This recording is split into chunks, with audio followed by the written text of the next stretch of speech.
Leggings ಬಟ್ಟೆ ಹಳೇದಾಗಿದೆಯಾ, colour ಹೋಗಿದೆಯಾ, ಹರಿದಿದೆಯಾ ಅಥವಾ elastic ಹೋಗಿದೆಯಾ? ಹಾಗಿದ್ದರೆ ಇದನ್ನು ಕಸಕ್ಕೆ ಎಸೆಯೋ ಬದಲು ಈ ರೀತಿ ಇದನ್ನು ಬಳಸಿ ನೋಡಿ. ಇದು ನಿಮ್ಮ ಮನೆಯ ದೊಡ್ಡ ಕೆಲಸಕ್ಕೆ ಬರುತ್ತೆ. ಇದರಿಂದ ನಿಮ್ಮ ಮನೆಯ ದೊಡ್ಡ ಕೆಲಸ ನಿಮಿಷದಲ್ಲಿ ಮುಗಿಯುತ್ತೆ.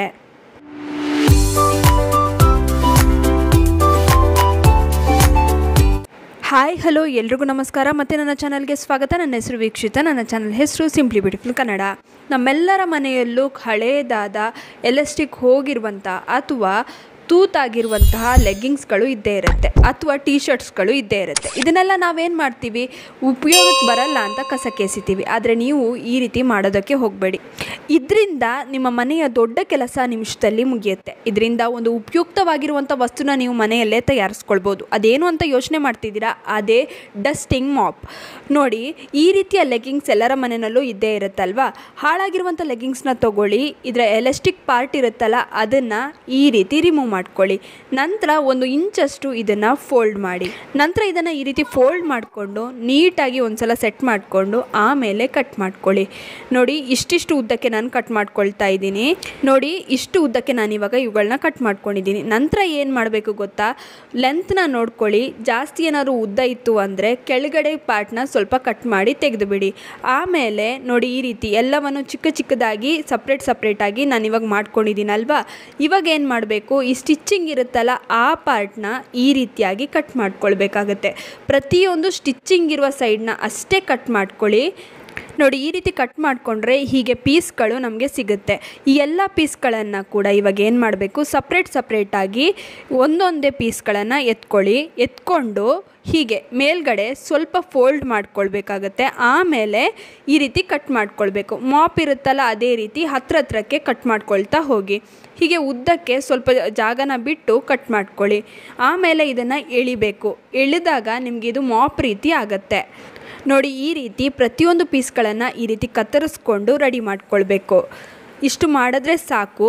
ನೋಡಿ, ನಾನಿವಾಗ ಎಲ್ಲ ಪೀಸ್ಗಳನ್ನು ಕೂಡ ಇದೇ ರೀತಿ ರೆಡಿ ಮಾಡ್ಕೊಂಡಿದ್ದೀನಿ. ಎಲ್ಲನೂ ಕೂಡ ರೆಡಿಯಾಗಿದೆ. ಇಷ್ಟು ಮಾಡಿದ್ಮೇಲೆ ಇವುಗಳನ್ನು ಇವಾಗ ಸೆಟ್ ಮಾಡ್ಕೊಳ್ಬೇಕಾಗತ್ತೆ. ಹೇಗೆ ಸೆಟ್ ಮಾಡೋದು? ಇದಕ್ಕೆ ನಮಗೆಲ್ಲರಿಗೂ ಒಂದು ಕೋಲ್ ಬೇಕಾಗತ್ತೆ. ನೋಡಿ, ನಿಮಗೆ ಎಷ್ಟು ಉದ್ದ ಬೇಕು ಅಷ್ಟು ಉದ್ದದ ಕೋಲನ್ನ ತೊಗೊಳ್ಳಿ.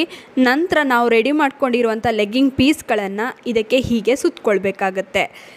ಈ ರೀತಿ ಸುತ್ತಕೊಳ್ಳೋದ್ರಿಂದ ನಿಮಗೆ ಒಂದು ಸ್ವಲ್ಪ ದಪ್ಪ ಬರುತ್ತೆ, ಹಾಗೆಯೇ ಸ್ಟಿಫಾಗಿ ಕೂಡ ಇರುತ್ತೆ. ಹೊರಗಡೆಯಿಂದ ನಾವು ಕಟ್ಟಿದ್ರೆ ಅದು ಅಷ್ಟು ಗ್ರಿಪ್ಪಾಗಿರೋದಿಲ್ಲ, ಅಷ್ಟು ಚೆನ್ನಾಗಿ ಬರೋದಿಲ್ಲ. ನೋಡಿ, ಈ ರೀತಿ ಟೈಟಾಗಿ ಲೆಗ್ಗಿಂಗ್ಸ್ ಬಟ್ಟೆಯಿಂದನೇ ನಾನು ಕಟ್ತಾ ಇದ್ದೀನಿ. ಈ ರೀತಿ ಕಟ್ಟೋದ್ರಿಂದ ಏನಾಗುತ್ತೆ ಅಂದರೆ ಟೈಟ್ ಆಗುತ್ತೆ, ಇದರಲ್ಲಿ ಜಾಸ್ತಿನೇ ಸ್ಟ್ರೆಂತ್ ಇರುತ್ತೆ. ನೋಡಿ, ಇಷ್ಟೇ ಮಾಪ್ ರೆಡಿ ಆಯಿತು. ಇದರಿಂದ ನೀವು ಚಿಕ್ಕ ಪುಟ್ಟದ್ದು ಏನಾದರೂ ಒರೆಸೋದಕ್ಕಿದ್ರೆ, ಏನೋ ಸಡನ್ನಾಗಿ ಕೆಳಗಡೆ ಬಿತ್ತು ಚೆಲ್ಲಿದೆ, ಅದನ್ನು ಒರೆಸ್ಬೇಕು ಅಂದರೆ ಇದರಲ್ಲಿ ಒರೆಸ್ಕೊಳ್ಬೋದು. ನಿಮ್ಗೆ ಬೇಕಂದರೆ ಎಕ್ಸ್ಟ್ರಾಸ್ ಏನಾದರೂ ಇದ್ದರೆ ಅದನ್ನು ಮಾಡ್ಕೊಳ್ಳಿ. ಆಮೇಲೆ ನೋಡಿ, ಈ ರೀತಿ ಡಸ್ಟ್ ಏನಾದರೂ ತೆಗಿಬೇಕು ಅಂತಿದ್ರೆ ಅದನ್ನು ಕೂಡ ಡಸ್ಟರ್ ರೂಪದಲ್ಲಿ ಕೂಡ ಬಳಸ್ಕೊಳ್ಬೋದು. ನೋಡಿ, ಈ ರೀತಿ ಧೂಳು ತೆಗಿಬೋದು. ಹಾಗೆಯೇ ಏನಾದರೂ ನಿಮ್ಮದು ಟೇಬಲ್ ಮೇಲೆ ಅಥವಾ ಎಲ್ಲರೂ ಕೆಳಗಡೆ ನೆಲದಲ್ಲಿ ಚೂರು ಏನಾದರೂ ಚೆಲ್ಲಿದೆ ಅದನ್ನ ಕ್ಲೀನ್ ಮಾಡ್ಕೊಳ್ಬೇಕಪ್ಪ ಅಂತಂದರೆ ನೀವು ದೊಡ್ಡ ಮಾಪ್ನ ತರಬೇಕಾಗಿರೋಂಥ ಅವಶ್ಯಕತೆ ಇರೋದಿಲ್ಲ. ಈ ಮಾಪಲ್ಲೇ ನೀವು ಕ್ಲೀನ್ ಮಾಡ್ಕೊಳ್ಬೋದು. ಹಾಗೆಯೇ ಕಿಚನ್ನ ಕೌಂಟರ್ ಟಾಪ್ನ ಎಲ್ಲ ಕ್ಲೀನ್ ಮಾಡೋದಕ್ಕೆ ಇದು ತುಂಬಾ ಯೂಸ್ಫುಲ್ ಆಗಿರುತ್ತೆ. ಹಳೇದಾಯಿತು, ಯೂಸಿಗೆ ಬರೋದಿಲ್ಲ ಅಂತ ಲೆಗ್ಗಿಂಗ್ಸ್ಗಳನ್ನು ಎಸೆಯೋ ಬದಲು ಈ ರೀತಿ ನೀವು ಅದನ್ನು ರೀಯೂಸ್ ಮಾಡ್ಕೊಳ್ಬಹುದು. ತುಂಬಾ ಯೂಸ್ಫುಲ್ ಆಗಿನೂ ಇರುತ್ತೆ, ಹಾಗೆಯೇ ನಿಮ್ಮ ಕೆಲಸ ಕೂಡ ಕಡಿಮೆ ಆಗುತ್ತೆ. ಇನ್ನು ಈ ವಿಡಿಯೋ ನಿಮ್ಮೆಲ್ರಿಗೂ ಇಷ್ಟ ಆಗಿರುತ್ತೆ ಅಂತ ಅಂದ್ಕೊಂಡಿದ್ದೀನಿ. ಹೇಗನ್ನಿಸ್ತು ಅಂತ ಕಮೆಂಟ್ ಸೆಕ್ಷನಲ್ಲಿ ತಿಳಿಸೋದನ್ನ ಮರಿಬೇಡಿ. ಆದಷ್ಟು ಈ ವಿಡಿಯೋನ ನಿಮ್ಮ ಫ್ರೆಂಡ್ಸ್ ಹಾಗೂ ಫ್ಯಾಮಿಲಿ ಜೊತೆ ಶೇರ್ ಮಾಡ್ಕೊಳ್ಳಿ. ಹಾಗೆ ಲೈಕ್ ಮಾಡೋದನ್ನ ಮರಿಬೇಡಿ. ನೀವಿನ್ನೂ ನಮ್ಮ ಚಾನಲನ್ನು ಸಬ್ಸ್ಕ್ರೈಬ್ ಮಾಡ್ಕೊಂಡಿಲ್ಲ ಅಂದರೆ ದಯವಿಟ್ಟು ನಮ್ಮ ಚಾನಲನ್ನು ಸಬ್ಸ್ಕ್ರೈಬ್ ಮಾಡ್ಕೊಳ್ಳಿ. ಹಾಗೆ ಪಕ್ಕದಲ್ಲಿ ಇರುವ ಬೆಲ್ ಬಟನನ್ನು ಕ್ಲಿಕ್ ಮಾಡಿ.